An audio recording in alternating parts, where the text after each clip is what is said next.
requires an assessment that the pet based upon a physical exam to establish a VCPR. Okay, in that case, I haven't established one. Right. So that's where I think they want to be able to use it. But anyhow, I do think there's a place for it. I think it's a great for exotics. I think we may have to develop a different type of relationship or define a different type of relationship for legal purposes. This is where this all is sitting right now. It's sitting in a legal morass with a lot of money being spent to make it more accessible. And the question that they're using is that it may make it more accessible for lower income people, or for people in outside of a 2-hour drive from a veterinarian. All of these things need to be taken into consideration because the law has to be useful in downtown LA, downtown Orange County, and the middle of nowhere, Central Valley. The hair stands up in the back of my head when I'm starting to use the downtrodden as the basis for my argument here. Well, guess what? Because although I agree that it might improve access to care for those, it also will improve access to care for the well-heeled who don't have time to bring their animal in every time he hiccups. We don't need to make an economic disparity argument here. Well, you know that Welcome to Peter and Phil's Courageous Conversations, a podcast addressing race relations and social issues in hopes that you'll be inspired to do the same. Now, let's begin our conversation with your hosts, Dr. Peter Weinstein and Dr. Philip Nelson.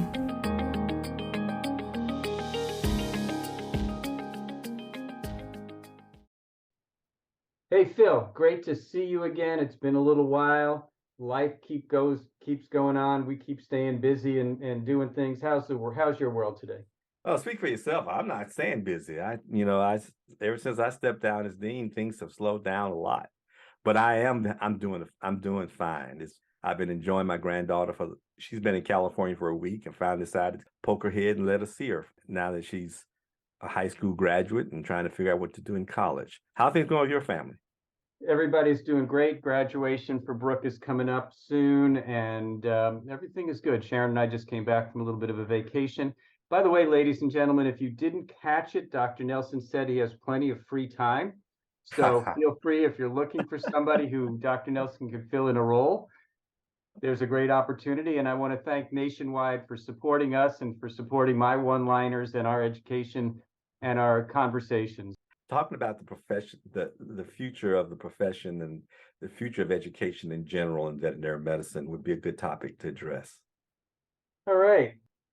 So we'll save this recording, and in 15 years when we have hearing aids and somebody doing sign language for us, we'll see how well you did. Yeah, well, I'm not sure when I'm on a defibrillator and oxygen that I will care. I may not even be able to laugh at myself. Well, that's all you may be doing is laughing at yourself. That's true. At some point, when I look at what Antech has done in diagnostic pathology in terms of quality control, I wonder how many pathologists are we going to need in the near future.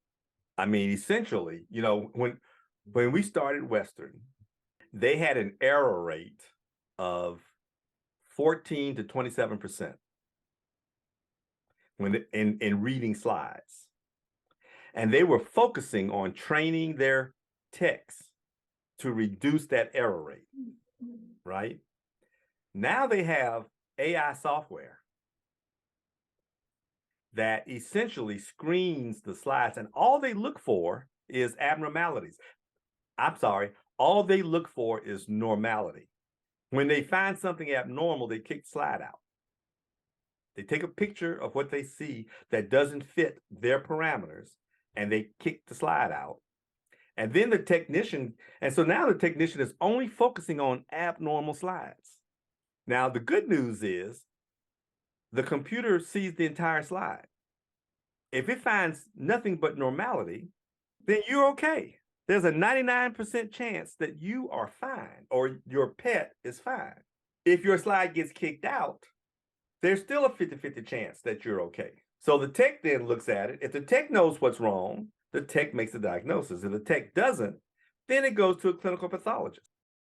You're addressing imaging, which basically will become do it from the basement of your house, as well as pathology, same thing, is going to be definitely the future. But I also appreciated the fact that the physical part of physical exam, at least for the moment, still requires touching an animal. Yep. So I don't think we can ever lose that component in veterinary medicine and this whole discussion of telehealth, which we're not going to address today. I don't want to say adamant. I'm just very uncomfortable with the concept of establishing a veterinary client-patient relationship without the physical component of the examination. See, I'm not. Don't get me wrong. I accept the limitations of telehealth. Right. Okay.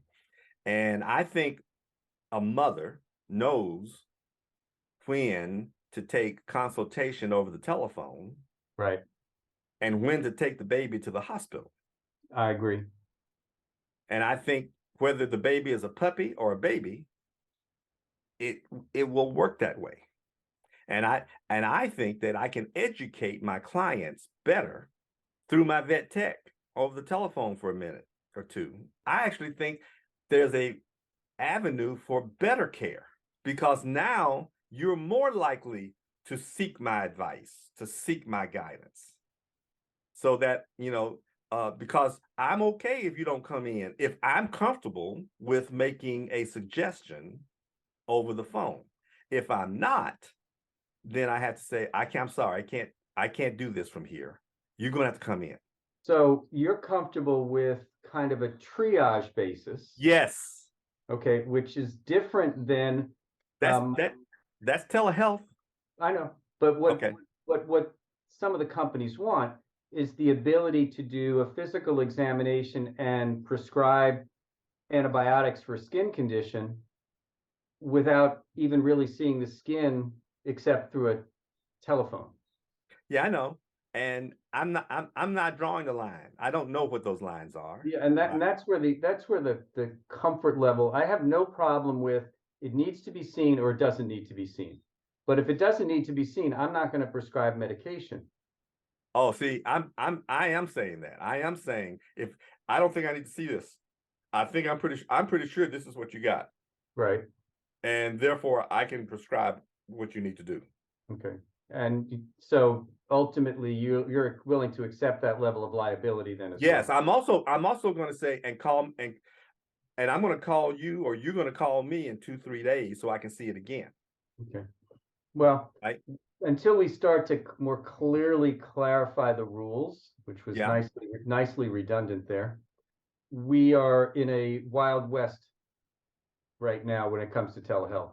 Well, I'm sure, yeah, but again, even now, you and I have different.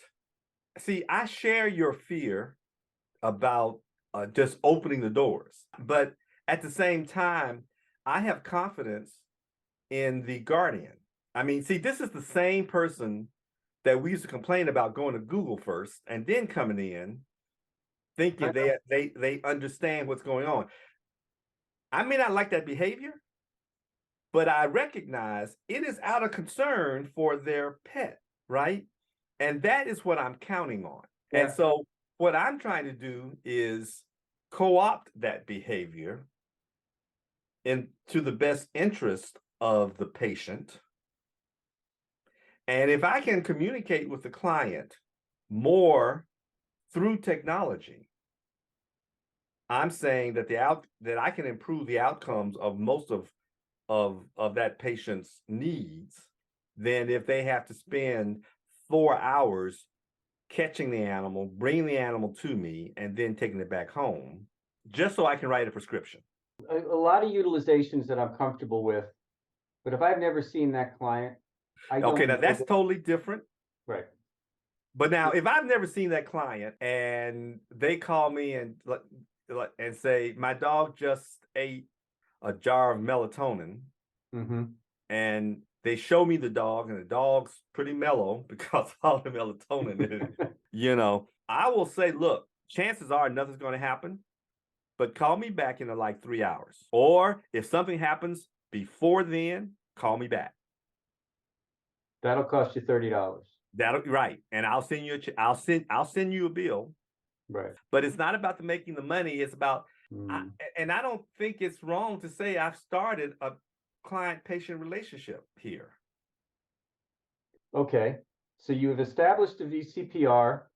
You have no pulse, no respiration, no temperature. No, I no don't. body weight. No, I've established a relationship, but I haven't done a physical. Right. All right. Now, currently, I believe the Practice Act requires an assessment that the pet based upon a physical exam to establish a VCPR. Okay. In that case, I haven't established one. Right. So that's where I think they want to be able to use that. But anyhow, I do think there's a place for it. I think it's a great for exotics. I think we may have to develop a different type of relationship, or define a different type of relationship for legal purposes. Well, this is where this all is sitting right now. It's sitting in a legal morass with a lot of money being spent to make it more accessible. And the question that they're using is that it may make it more accessible for lower income people, or for people in outside of a 2-hour drive from a veterinarian. All of these things need to be taken into consideration because the law has to be useful in downtown LA, downtown Orange County, and the middle of nowhere, Central Valley.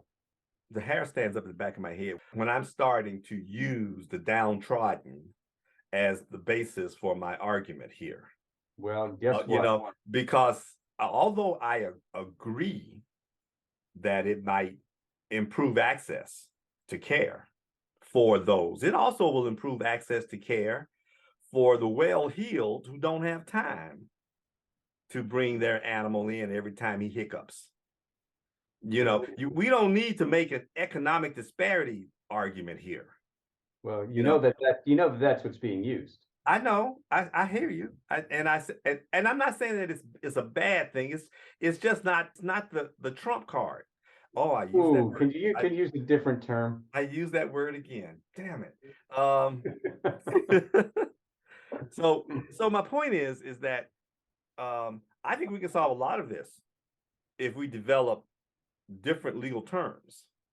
I concur. And if we take the money off the table and start having a discussion without lawyers, guns, and money, because that's really what this is being all driven by.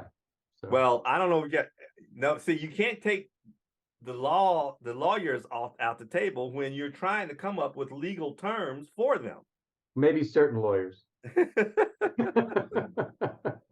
So there you go again. Now you're muddying the water again. All I'm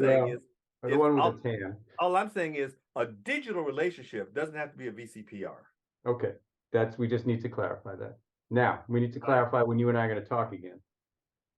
Okay. Because you're heading somewhere sometime. I'll see you Saturday. Oh yeah, we'll see each other Saturday.